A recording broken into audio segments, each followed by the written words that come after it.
Who is Allah? Allah subhanahu wa ta'ala is the creator of the universe, the king of everyone, and the Lord of everything. He is the only one who deserves to be worshipped. He manages the affairs of all kingdoms. He commands and forbids, creates and provides, gives life and death, raises and lowers people, alternates night and day, and alternates victory and defeat amongst nations, so that one nation rises and another falls. Only Allah's commands and decree are carried out throughout the heavens and the earth, deep in the oceans and in the skies, and throughout the entire universe. His knowledge encompasses all matters, accounting for each and every being and enveloping them with His mercy and wisdom. He hears all voices in their different languages and with their varied requests and pleas. One voice does not distract Him from hearing another, nor do their innumerable pleas confuse Him. The pleading of the needy beggars knocking at His door does not aggravate Him, nor do their questions annoy Him. He sees all things, the visible and invisible. He sees the black ant crawling across a solid black rock in a pitch-dark night.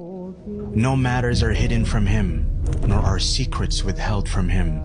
He has knowledge of all that has occurred and all which has yet to occur.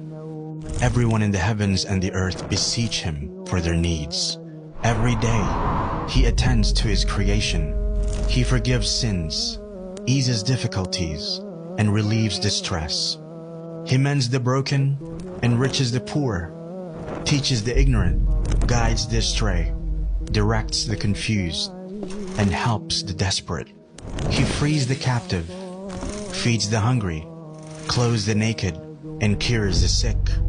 He accepts the repentance of the one who repents and rewards the one who does good. He aids the oppressed and humbles the tyrant. He conceals faults and calms fears. He does not sleep, nor sleep benefit Him. The deeds of the night ascend to Him before those of the day, and the deeds of the day before those of the night. Light is His veil. If He were to lift His veil in this world, the splendor of His face would burn all of His creation. What He possesses is not diminished by what He gives, for His right hand always remains full. On the day of judgment, the whole earth will be enclosed in a single grip of His hand, and all the heavens will be rolled up in His right hand. Then He will shake them and say, I am the King. I am the King. It is I who created the world out of nothingness, and I who will return it to how it was. No sin is too great for Him to forgive. No request too great for Him to fulfill. We're all in His heavens and on His earth. From the beginning to the end of His creation, mankind and jinn alike were to be as pious as the most pious amongst them. This would not increase His sovereignty in the slightest. And if they all, from the beginning to the end of His creation, mankind and jinn alike, were to be as sinful as the most sinful amongst them, this would not decrease His sovereignty in the slightest.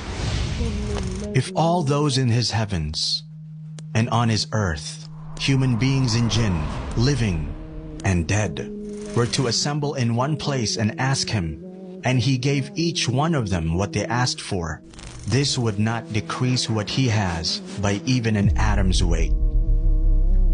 He is the first before whom there is nothing, the last after whom there is nothing. He is the Most High, and there is nothing above Him. The most near, and there is nothing closer than Him. He is the most blessed and exalted. He is the most worthy of being worshipped and remembered. He is the most deserving to be thanked and praised.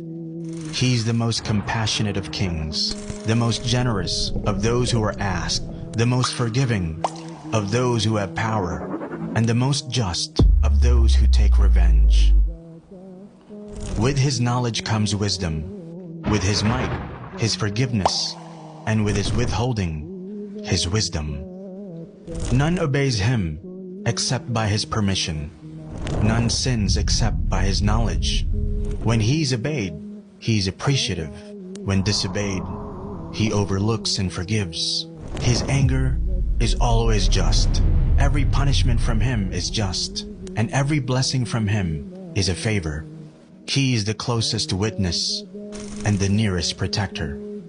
He records the deeds and sets down the appointed times for all things. When he intends something to be, he only says it to be, and it is. He is the king who has no partner, the unique who has no rival, the perfect master who has no companion or child. He is the independent who has no helper. Everything will perish except his face. Every kingdom falls except his kingdom. Every grace except his has its limits. There is none like him.